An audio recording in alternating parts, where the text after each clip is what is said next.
निर्वाचनमा गरिछाड्छौँ र अर्को निर्वाचनमा हामीले सत्ता लिएर सबै छाड्छौँ भन्ने ढङ्गले चाहिँ हामी जान्छौँ।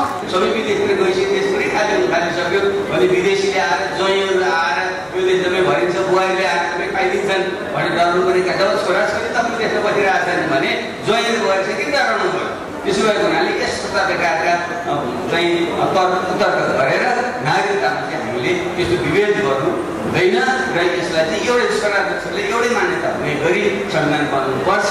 जनताले यिनीहरूले ठाउँदैछन्, त्यसको विकल्प समाजवादी पार्टी हुन्छ र आगामी निर्वाचनसम्म हामी देशको चाहिँ पटतम शक्ति बनेर देशको नेतृत्व गर्छौँ। यो हाम्रो अठोट छ।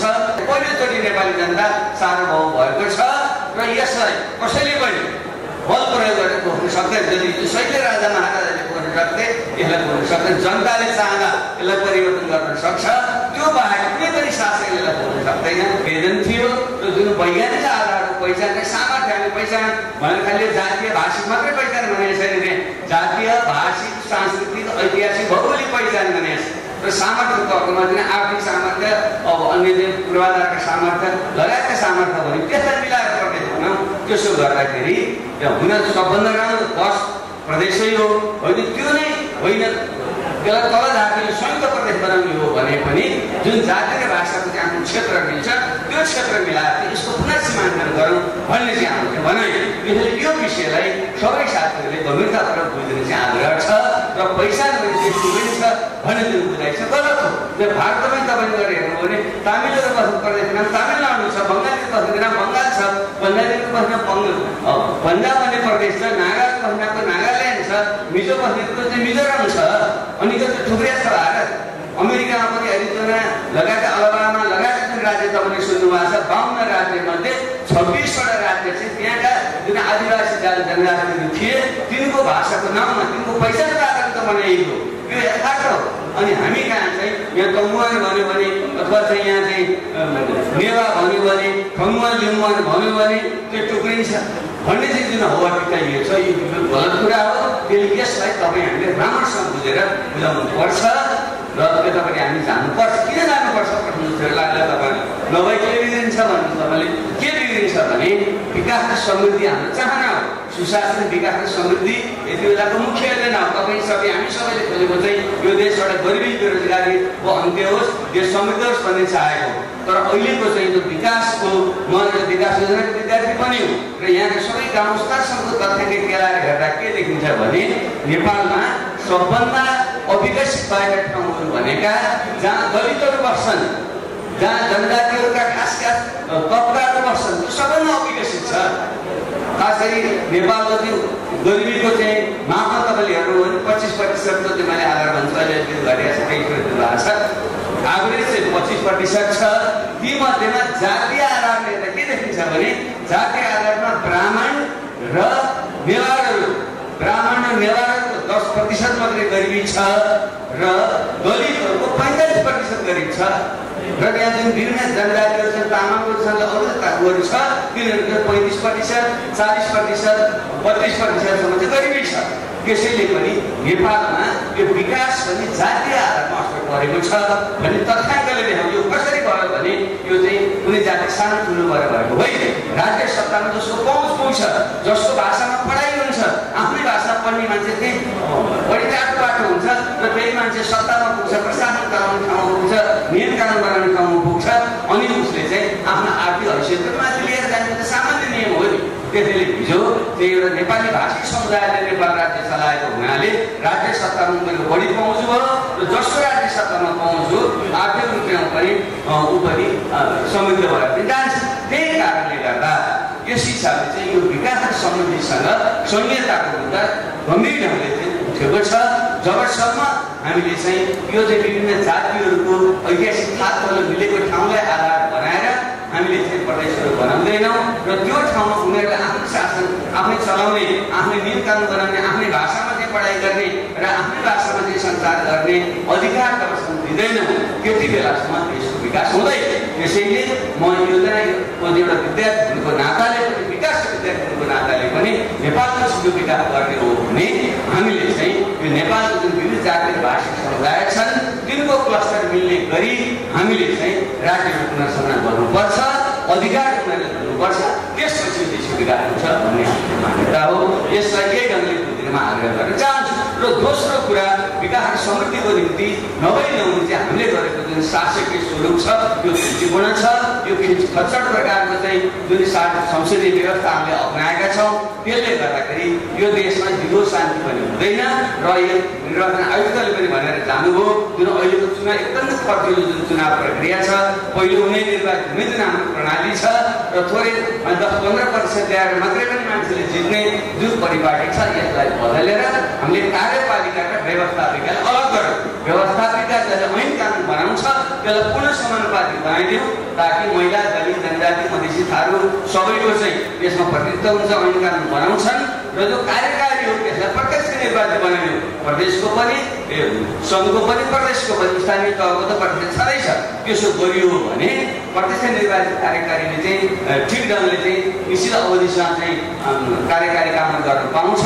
मन्त्रीहरू बन्दाखेरि चाहिँ सांसद बन्नु पर्दैन, बाहिरबाट विज्ञ लिएर गराउन सक्छ। त्यसले सुशासन गर्छ र नियम कानुन गर्दा सबैको चाहिँ प्रतिनिधित्व हुने गरी पूर्ण समानुपातिक संसद र विधायिका हुन्छ। हो, यो प्रणालीमा हामी जानुपर्छ। त्यसो भयो भने खर्च पनि अहिलेको जस्तो बढी खर्च गर्नु पर्दैन, त्यो सस्तो चाहिँ निर्वाचन हुन्छ र देशमा चाहिँ सबैको प्रतिनिधित्व पनि हुन्छ र चाहिँ स्थायित्व पनि आउँछ। त्यसले यो शासकीय स्वरूपमा पनि हामीले परिवर्तन गर्नैपर्छ भन्ने कुरो चाहिँ दोस्रो मुद्दा हो। तेस्रो मुद्दा भनेको चाहिँ नागरिकताको मुद्दा हो। त्यति बेला पनि हामीले धेरै प्रयत्न गरौँ। अहिले पनि तपाईँले हेर्नुभयो संसारमा हामीले राम्रै कुराहरू लेख्दा लेख्दै पनि महिलाहरूलाई, छोरा र छोरीलाई चाहिँ हामीले नागरिकता दिने कुरामा प्रश्न विभेद हामीले गरेका छौँ। र जो हाम्रो संविधानको जुन धारा 11 छ त्यसको चाहिँ प्रावधान तपाईँले के लाग्यो हेर्नुभयो भने छोरीको दम्पतिलाई चाहिँ हामीले चाहिँ नागरिकताको परित्याग गरेका छैन, ऐन बनाउने भनेर छोडेका छौँ। तर छोराको दम्पतिलाई चाहिँ हामीले तुरुन्तै नागरिकता दिने व्यवस्था हिजो गऱ्यौँ, तर अहिले चाहिँ ऐन बनाएर दिने भनेका छौँ। त्यहाँ पनि विवाद छ। त्यसले हाम्रो स्पष्ट धारणा के हो भने अहिलेको युगमा महिला र पुरुषलाई विभेद गर्न पाइँदैन, छोरा र छोरी विभेद गर्नु हुँदैन। एउटै मान्यता राख्नुपर्छ कि त दुवैलाई तत्कालै दिने हो भने दिउँ, कुनै आकाश रख्दैन। आखिर हाम्रो छोराछोरी आफै देशभित्र राख्न सकिरहेका छैन, सबै विदेशतिर गइसक्यो, देश पनि खालिसक्यो भने विदेशीले आएर, ज्वाइँहरू आएर यो देश तपाईँ भरिन्छ, बुहारीले आएर तपाईँ खाइदिन्छन् भने डराउनु पनि। जब छोराछोरी तपाईँ देशमा बसिरहेका छैन भने ज्वाइँहरू भएर चाहिँ किन डराउनु पर्यो? त्यसो भएको हुनाले यस्तो प्रकारका चाहिँ तर्क गरेर नागरिकतामा चाहिँ हामीले यस्तो विभेद गर्नु हुँदैन र यसलाई चाहिँ एउटै छोरा र छोरीले एउटै मान्यता हुने गरी संविधान बनाउनुपर्छ भन्ने हाम्रो अर्को मान्यता हो। अब न्यायपालिकाको अर्को साथी भनिसक्नु, यो न्यायपालिका जुन पुरानै रङको न्यायपालिका छ यसले ठिक ढङ्गले न्याय सम्पादन गर्दैन। त्यसैले यसलाई पनि समावेशी लगाएको जुन अहिलेको लोकतन्त्रको पछिल्लो मान्यता हो त्यस हातमा पुनः संरचना गरौँ र संवैधानिक अदालत अलग रूपमा हुनुपर्छ ताकि यस्ता मुद्दा ठिकले गर्न सक्छ भन्ने हाम्रो अर्को मुद्दा हो। र तेस्रो संसदको महत्त्वपूर्ण मुद्दा यो जुन भ्रष्टाचारको कुरा छ, धेरै तपाईँहरूले पनि उठाउनुहुन्छ र भ्रष्टाचारका बारेमा मान्छेले भन्दा असल मान्छे चाहियो, राम्रो मान्छे चाहियो, ठिक मान्छे नभएको हुनाले चाहिँ यो भ्रष्टाचार भयो भने जुन गरिन्छ मान्छे राम्रो भएर मात्रै भ्रष्टाचार रोक्ने हो। मान्छे आकाशबाट त खर्दैन, प्रणालीले भ्रष्टाचार रोक्ने हो। त्यसको निम्ति हामीले पहिलो निर्वाचन प्रणालीमा सुधार गर्नु पर्यो। दोस्रो कुरा चाहिँ भ्रष्टाचार गर्दा जो तलको चाहिँ मान्छेलाई कारवाही गर्नु हुँदैन। जुन नीति निर्माण गर्ने मुख्य ठाउँमा मान्छेहरू छन् त्यहाँबाट अर्बौंको भ्रष्टाचार भइरहेछ, त्यहाँ चाहिँ रोक्दैनौँ। तल चाहिँ 1000-100 रुपियाँ भ्रष्टाचार गरेलाई त्यहाँ अहिलेको हाम्रो जो अत्याधिकले कारवाही गर्छ त्यसले भ्रष्टाचार रोकिँदैन। त्यसैले यो देशका प्रधानमन्त्रीदेखि लिएर नीति निर्माणका महत्त्वपूर्ण ठाउँबाट सबै मान्छेलाई कारवाही गर्न सक्ने जनताप्रति उत्तरदायी एउटा लोकपालको व्यवस्था गरियो भने भ्रष्टाचार रोक्न सकिन्छ, नत्र भ्रष्टाचार रोक्न सकिँदैन। त्यसर्थ त्यो पनि सुधार गर्नु, यस्ता विषयमा हामीले यो संविधान सुधार गर्नुपर्छ भन्ने हाम्रो मान्यता छ। त्यसैले आज समयले पनि हामीले बिदा दिँदैछ, अब पनि छोड्नु छ। तपाईँले के आग्रह गर्नु छ, यिनै विषयलाई केन्द्रमा राखेर समाजवादी पार्टीले संविधान संशोधनको मुद्दालाई मुख्य मुद्दा बनाएर जाँदैछ। अब यो कसरी प्राप्त हुन्छ र तिमीहरू आफै सरकारमा छौ भन्ने जहाँ पठाउनु छ। म तपाईँले के भन्न चाहन्छु भने हामी सरकारले संविधान संशोधन गराउनको निम्ति हामी सरकारमा भएको, हामी चाहिँ यहाँ थालगण्डा गरेर खानको निम्ति हामी सरकार राख्नु छैन। त्यसैले चाहिँ यसमा बिल्कुल प्रश्न छौँ र हामी अहिले पार्टी भएर समायोजन गर्दै भएको हुनाले हामीले केही समय लागेको मात्रै हो।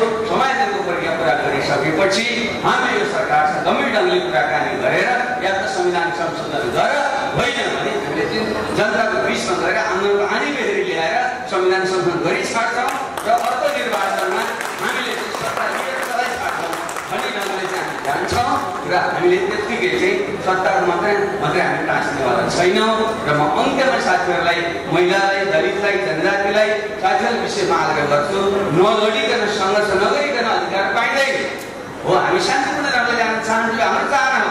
तर जुन सत्ताधारीहरू हुन्छन् उनीहरूले जुन ढङ्गले दमन गर्छन्, जनताको आवाज सुन्दैन, त्यस्तो बेलामा चाहिँ शान्तिपूर्ण ढङ्गले हजारौँ लाखौँ जनताको बलको चाहिँ प्रदर्शन गरेर नझुकाएसम्म संविधान संशोधन त्यति सहज ढङ्गले नहुने खतरा छ। त्यसैले आगामी दिनमा आफ्नो अधिकारको निम्ति लड्न तपाईँहरू सधैँ साथ हुनुहोस्। समाजवादी पार्टी अग्रपङ्क्तिमा रहन्छ। हामी यो देशलाई काङ्ग्रेस र कम्युनिस्टको जुन कुशासन छ, हिजोको दिन स्थापित जुन ब्रान्ड प्रयासको चाहिँ ब्याज खाएर जनताले यिनीहरूले ठग्दैछन्, त्यसको विकल्प समाजवादी पार्टी हुन्छ। र आगामी निर्वाचनसम्म हामी देशको चाहिँ प्रथम शक्ति बनेर देशको नेतृत्व गर्छौँ, यो हाम्रो अठोट छ। यही विश्वासका साथ तपाईँहरू सबैलाई हार्दिक शुभकामना व्यक्त गर्दै म बिदा हुन्छु। भने अर्कोपट्टि संविधान जारी भएको दिनमा सम्पूर्ण जनताले यसै दीपावली मनाउनु राम्रो हुन्छ, तर एउटा ठुलो पक्ष, ठुलो खेमा यो संविधानका अपूर्णतालाई पूर्णता नदिएसम्म, त्रुटिलाई नसच्याएसम्म यसलाई हामी मान्दैनौँ, कालो दिवस मनाउँछौँ भनेर अर्को पक्ष हिँडिरहेको अवस्था छ।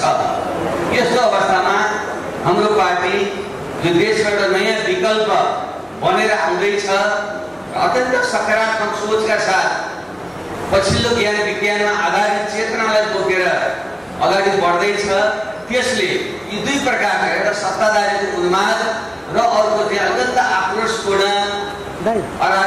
अराजकतावादी चिन्तन भन्दा माथि उठेर देशको बस्तीलाई र अहिलेको सत्यलाई अङ्गीकार गर्दै यो संविधानका सबल पक्षहरूको रक्षा र यसका जुन दुर्बल र कमजोर पक्ष छन् यसलाई सच्याएर संविधान संशोधन गरेर यो संविधानलाई सबैको स्वीकार्य बनाउने र सम्पूर्ण नेपाली हिमाल पहाड तराई मधेसमा बस्ने हामी सबै जाति भाषा भाषी समुदायले एकसाथ दीपावली मनाउने त्यो वातावरण निर्माण गर्न लागि परेका छौँ। फेरि आजको यो अन्तर्संवाद हुन दियो, हामीले अन्तर्क्रिया भन्यौँ। दुवै साथ अब गुजरातीले ठिकै पनि भन्नुभयो, हामीले ठुलो एउटा राउन्ड टेबल स्टाइलले सबैको आवाजहरू सुन्ने, छलफल गर्ने ढङ्गले पनि सोचेका थियौँ। तर कार्यक्रममा यो ढङ्गको हामीले पक्षहरूमा बोल्ने र तपाईँले सुन्ने जस्तै मात्रै हुनुभयो, सही अर्थमा अन्तर्क्रिया हुन सकेन। फेरि पनि हामी यस सन्दर्भमा तपाईँहरूकै आवाज, जनताका आवाज, कार्यकर्ता आवाज, नेताका आवाज, अग्रगामी सोच राख्ने मान्छेहरूका आवाजलाई नै सकेसम्म सम्प्रेषण गर्ने, बुझ्ने प्रयत्न गर्दैछ। त्यसैले हामी किन यो कार्यक्रम राख्नु, यसको औचित्य राख्दा के यहाँ प्रश्न के हुन सक्छ भने यो काठमाडौँ उपत्यका यो त देशैभरिका मान्छेहरू आएर बस्ने ठाउँ हो र यो अत्यन्त सचेत ठाउँ पनि हो, एउटा ओपिनियन निर्माण गर्ने यो ठाउँ पनि हो। त्यसको सँगसँगै विभिन्न भाग प्रवृत्ति र स्वार्थको केन्द्र पनि भएको हुनाले यहाँ फेरि यहाँलाई लाग्न सक्छ, कतिपय मान्छेलाई लाग्न सक्छ यति बेला देशको एउटा दिगो शान्ति, स्थिरता, विकास, समृद्धि, सुशासन चाहिएको बेलामा यिनीहरूले फेरि यो सिद्धिसकेको, थाको बसिसकेको घाउलाई फेरि उदेनेर फेरि यो राजनीतिक अस्थिरता ल्याउनु किन खोजिया होला, यस्तो प्रश्न पनि हुन सक्छ। कतिपयले विकास र समृद्धिलाई विपरीत अर्थमा बुझेको, जस्तो पनि विकास र संहितालाई विपरीत अर्थमा बुझेर संहिता भन्ने बित्तिकै यो देश टुक्राउने खेल हो, यो जाति लडाउने खेल हो भनेर एउटा भ्रम कतिपयले छरेको र जनसङ्ख्याको ठुलो तबका, खास गरी पछिल्लो पुस्ता जो हिजोको आन्दोलन सङ्घर्षमा सहभागी हुन पाएन, त्यो तबका चाहिँ भ्रमित भएको पनि म पाउँछु। र खास गरी हामी यो नेपाल भनेको विभिन्न जाति समुदायले बनेको एउटा मुलुक, हिमाल पहाड तराईमा बस्ने हामी आदिवासी जनजाति, मधेसी, थारू, खसार्य, महिला, दलित, मुस्लिम सबै समुदायले बनेको एउटा विशिष्ट प्रकृतिको देश हो भन्ने कुरालाई बिर्सेर हामी यस्ता प्रकारका भ्रममा पनि पर्ने गर्छ। त्यसैले आज यो छलफल कार्यक्रम अथवा यो तपाईँहरूसँगको संवादमा हामीले यो कुरालाई थोरै प्रस्ट्याउने प्रयत्न गरेका छौँ। म आफै तपाईँलाई थाहा छ तपाईहरु सबैको सद्भावले यो संविधान सभामा प्रतिनिधित्व गर्ने दुवैपटक प्रतिनिधित्व गर्ने र त्यो संविधान सभाभित्रको सबभन्दा महत्त्वपूर्ण समिति संवैधानिक राजनीतिक समाज तथा सहमति समितिको सभापति पनि बन्ने अवसर दिनुभयो र मैले त्यति बेला पनि सक्दो यो संविधानलाई अग्रगामी बनाउने 21औं शताब्दीका लोकतन्त्रका पछिल्ला मान्यताहरूलाई समेट्ने र यसलाई सबैको स्वीकार्य बनाउने प्रयत्न गरे तर सफल हुन सकिएन। यसका कतिपय राम्रा पक्ष छन् संक्षिप्त मैले राख्ने छु र थुप्रै कमी कमजोरीहरू छन्। त्यो कारणले गर्दा त्यति बेला नै त्यो 2072 साल आजभन्दा ठिक 4 वर्ष यही दिन धन्य यति बेला नै मैले संविधान सभा हल बाहिर आएर भनेको थिएँ यो संविधान आधा गिलास भरि छ आधा गिलास खाली छ। यसका केही सकारात्मक कुराहरू छन् जसले नेपाली जनताले इतिहासमा पहिलोचोटि लडेर सङ्घर्ष गरेर माओवादी जनयुद्ध मधेस आन्दोलन जनजाति आन्दोलन थरवट आन्दोलन लगायतका आन्दोलनको बलमा काङ्ग्रेसले मात्र पछि त्यो धारमा मिसिन आइपुगेका थिए। उहाँहरूलाई पनि हामी धन्यवाद दिन चाहन्छौँ तर उहाँको चाहनाले थिए बाध्यताले धकेलेर उहाँहरू आउनुभएको थियो तर मुख्य रूपमा यसको नेतृत्व माओवादी जनयुद्ध मधेस जनजाति आन्दोलन लगायतका आन्दोलनले गरेका थिए र हो त्यसको बलमा आएको जुन एउटा संविधान थियो यो चाहिँ पुनः हुन सकेन। त्यसैले आधा गिलास भरि छ आधा गिलास खाली छ मैले भनेको थिएँ। त्यसैले आज हामी समाजवादी पार्टीको तर्फबाट हाम्रो भनेको के हो भने जुन आधा गिलास भरिएको छ जे यसका उपलब्धिहरू छन् सकारात्मक पाटो छन् त्यसको रक्षा गर्नुपर्छ किनकि यसलाई पनि हामीले घुमायौँ भने भैँको टिप्छु भन्दाखेरि पोल्टोको पनि फस्ने भन्छन् त्यसले चाहिँ फेरि देशलाई प्रतिबन्ध गरेर जाओस् यो संविधान असफल होस् यो गणतन्त्र असफल होस् संहिता पूर्ण रूपले असफल होस् धर्मनिरपेक्षता असफल होस् जुन हामीले समावेशिताका सीमित बन्ने अधिकार पाएका छौँ यो पनि खोसियोस् भनेर बसेका प्रतिगामी शक्तिहरू पनि छन्। यसले तिनको पनि खतरालाई हामीले जिम्मेवारी दिनु छ भने अर्कोतिर जसले यो संविधानलाई 21औं शताब्दीको आवश्यकता सुहाउँदो देशको विविधता सुहाउँदो सबैका अधिकार र पहिचानलाई समेट्ने गरी बन्नुपर्छ भन्ने जुन चाहना थियो जो पुरा भएको छैन त्यो पुरा गर्नको निम्ति पनि हामी लागि पर्नु छ। त्यसै भएको हुनाले समाजवादी पार्टीले हामीले न दीपावली भनेर अहिले नाचगान गर्ने बेला आएको छ न यो भएका यी जुन उपलब्धि छन् त्यसलाई पुरै त्याग्ने केही पनि होइन भनेर बढी लिन्छु भन्दाखेरि फेरि घुमाउने खतरा जुन दिशा फेरि ढान्छ। यस्ता दुई थरी चाहिँ अत्यन्त गैर जिम्मेवार अतिवादी सोचतिर हामी लाग्नु हुँदैन र यसका उपलब्धिको रक्षा गर्दै बाँकी उपलब्धिको निम्ति हामी फेरि सङ्घर्ष गरेर संविधान संशोधन गर्नुपर्छ भन्ने नीति अन्तर्गत हामी अगाडि बढ्दैछौँ। त्यसले धेरै मान्छेले यो अलिकति अस्पष्ट अपस्पष्ट पनि भएको छ। यहाँले यो कुरालाई ठिकसँग ग्रहण गर्नुहुनेछ र सम्प्रेषण गर्नुहुनेछ भन्ने मैले विश्वास लिन चाहन्छु। यहाँलाई थाहा छ संविधान भनेको यो चाहिँ तत्काल देशमा विद्यमान राजनीतिक र आर्थिक सामाजिक शक्ति सन्तुलनको दस्तावेज हो। यो जहिले पनि संविधान भनेको सहज तरिकाले प्राप्त हुँदैन। यो त्यतिकै संसदबाट चुनिएर संविधान बन्ने होइन। जनताको आन्दोलनको बलमा क्रान्तिको बलमा जनआन्दोलनको बलमा जनसङ्घर्षको बलमा जनविद्रोहको बलमा संविधान आउने हो। धेरै इतिहासले यही भन्छ तर कोही मान्छेलाई के गर्नुपर्छ भने यो सङ्घर्ष नगरी त्यसैको दयामायाले आएको भन्ने गर्छ। दयामायाले दिएको संविधान त 2005 सालको 50 संवत्सरको संविधान थियो तर त्यसले त काम त गरेन। त्योभन्दा बाहेकका तर त्यो पनि केही दबाबमा थियो तर संसारका सबै संविधान सभा भनेको जहिले सुकै पनि आन्दोलन र सङ्घर्षबाटै प्राप्त हुन्छ। त्यो त्यत्तिकै शासक वर्गले दयामाया दिन्छ होइन। त्यसैले हामीले लडेर जुन संविधान सभा ल्याएका थियौँ र त्यसबाट यो संविधान जारी गर्ने क्रममा हामीले केही राम्रा काम पनि गरेका छौँ। त्यसको पनि हामीले ठिक ढङ्गले इतिहासमाथि न्याय गर्नुपर्छ किनकि नेपाली इतिहासमा पहिलोचोटि संविधान सभाबाट संविधान बनेको। त्योभन्दा पहिलेका 6वटा संविधान 5 सालको 15 संवत्सरको संविधान 7 सालमा भनिएको घोषणा गरिएको तर नआएको र पछि महेन्द्रले 14-15 सालमा दिएको संविधान र त्यो बेलाको अन्तरिम संविधान 15 सालको संविधान 19 सालको राजाको संविधान 47 सालको संविधान यी सबै राजा महाराजाहरूले उनीहरूमा रहेको राजकीय अधिकार र सार्वभौम सत्ताको प्रयोग गरेर जारी गरिएको संविधान थियो। त्यसै भएको हुनाले हामीले यो संविधानको पहिलो वाक्यमा नै हामी सार्वभौम सत्ता सम्पन्न नेपाली जनताले भन्ने सुरु गरेर अन्त्यमा संविधान सभाबाट पारित गरी यो संविधान जारी गरेका छौँ भनेर लेखेका छन्। यो नेपाली इतिहास पहिलोचोटि नेपाली जनता सार्वभौम भएको छ र यसलाई कसैले पनि बल प्रयोग गरेर खोज्न सक्दैन। यदि सैन्य राजा महाराजाले खोज्न सक्थे यसलाई खोज्न सक्दैन। जनताले चाहँदा यसलाई परिवर्तन गर्न सक्छ, त्यो बाहेक कुनै पनि शासकले यसलाई खोज्न सक्दैन। त्यसैले यसलाई चाहिँ हामीले एउटा उपलब्धि मान्नुपर्छ।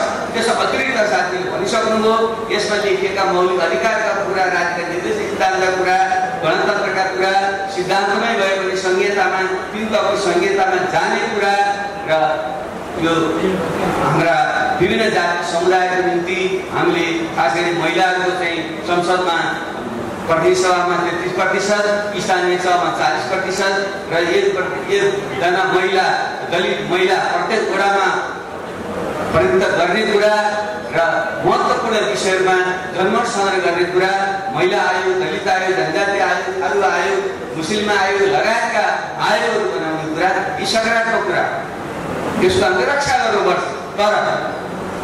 तर के हो भने त्यसलाई लागू गर्ने क्रममा पनि त्यसको जुन अस्पष्टता छन्, किन म आफै संवैधानिक समितिको सभापति भएको नाताले जुन दोहोरो भाषा त्यहाँ प्रयोग गरिएको छ, 2 अर्थ लाग्ने कुराहरू त्यहाँनिर छन् र शब्दमा मुद्दा परेर चाहिँ र त्यो चाहिँ उल्टिने खतरा छ र त्यसमा खेलेर फेरि चाहिँ गलत ढङ्गले कानुन बनाएर त्यसको लागू नगरिने खतरा छ त्यहाँ विद्यमान छन्। किन यहाँ पनि तपाईँलाई थाहै छ, संविधान भनेको कानुन बनाएर कानुनपछि नियमावली बनाएर लागू गर्ने, निर्देशिका बनाएर लागू गर्ने कुरा हुन्छ। संविधानमा राम्रै कुरा लेखिएको हुन्छ, तर त्यही अनुसारको संविधान, त्यही अनुसारको कानुन बन्दैन र कानुन अनुसारको त्यो नियमावली बन्दैन, निर्देशिका बन्दैन, लागू हुँदैन। त्यसैले पनि यो संविधानमा अस्पष्टता, दोहोरो भाषा प्रयोग गरिएको छ, त्यसले यो कार्यान्वयन गम्भीर खतरा छ। हालसाल तपाईँले लोकसेवा आयोगको जुन विज्ञापन देख्नुभयो, झट्टैकापट्टि हेर्दा हाम्रो बाध्यता थियो भन्छ लोकसेवा आयोगले, तर त्यो सिधै चाहिँ संविधानको मर्म विपरीत गएर जुन आदिवासी जनजाति, आज महिला दलितहरूका जुन आफूले चाहिँ आरक्षित जुन सिटहरू थियो 45% भनेर कानुनमा लेखिएको थियो, त्यसलाई खोसेर 1800वटा चाहिँ लोकसेवाले पदपूर्ति गर्ने पदहरू हुन्, त्यो अहिले नै गुमेको अवस्था छ भने आगामी दिनमा यस्तै शब्दहरू खेलेर यो भएका उपलब्धि पनि गुम्ने खतरा छ। यो एउटा पाटो, यो सकारात्मक पाटो पनि ठिक ढङ्गले लागू नहुने, ठिक ढङ्गले कानुन नबन्ने र सत्ताधारीहरूले चाहिँ यसलाई चाहिँ फेरि बिस्तारै घुमाएर खोज्ने खतरा एकापट्टि छ। यो एउटा पाटो, तर यहाँ मुख्य पाटो हामीले संविधान संशोधन गरेर सचाउनै पर्ने पाटो, यो संविधानमा छुटेको पाटोको विषयमा आज हामीले चर्चा गर्दैछ। त्यसैले यसमा पनि म संक्षिप्तमा के तपाईँलाई आग्रह गर्न चाहन्छु, केही महत्त्वपूर्ण पाटाहरू हामीले चाहँदै पनि छुट्न पुगेका छन् र त्यो कुरा नभएसम्म यो संविधान पूर्ण हुँदैन र सबैलाई स्वीकार हुँदैन।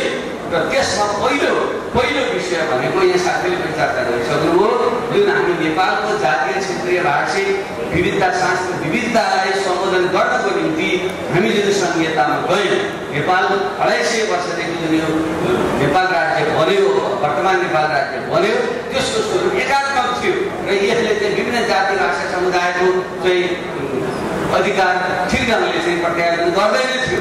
त्यसो गर्दा हामीले चाहिँ संहितामा जाने जुन निर्णय हामीले गऱ्यौँ, तर त्यो जुन संघीय ढाँचा बन्न पुग्यो यो त्रुटिपूर्ण रह्यो भन्ने हाम्रो मुख्य भनाइ। किनभनेदेखि यहाँ पूर्वका साथीहरूले संविधान यो राज्य पुनर्संरचना आयोगका अध्यक्षले पनि भनेर जानु हो, त्यति बेला जहिलेसुकै पनि संहितामा जाने भनेको एउटा प्रशासकलाई बिल्कुल ध्यान जाओस्, संहितामा जाने भनेको एउटा प्रशासनिक विभाजनको निम्ति मात्रै होइन। देश धेरै ठुलो भयो, चलाउन गाह्रो भयो, त्यसले साना टुक्रा पारेर चाहिँ इकाइ बनाएर चलाउन त भनेर जो प्रशासनिक विभाजन गरिन्छ त्यसलाई संहिता भनिँदैन। किन नेपालमा पनि यो पञ्चायत व्यवस्थामा पनि यो बहुदलीय कालमा पनि संहिता नबनिकन त्यहाँ 75 जिल्ला गाउँ पञ्चायत, गाउँपालिका, गाविस भन्ने थिए, 14 अञ्चलहरू भन्ने थिए।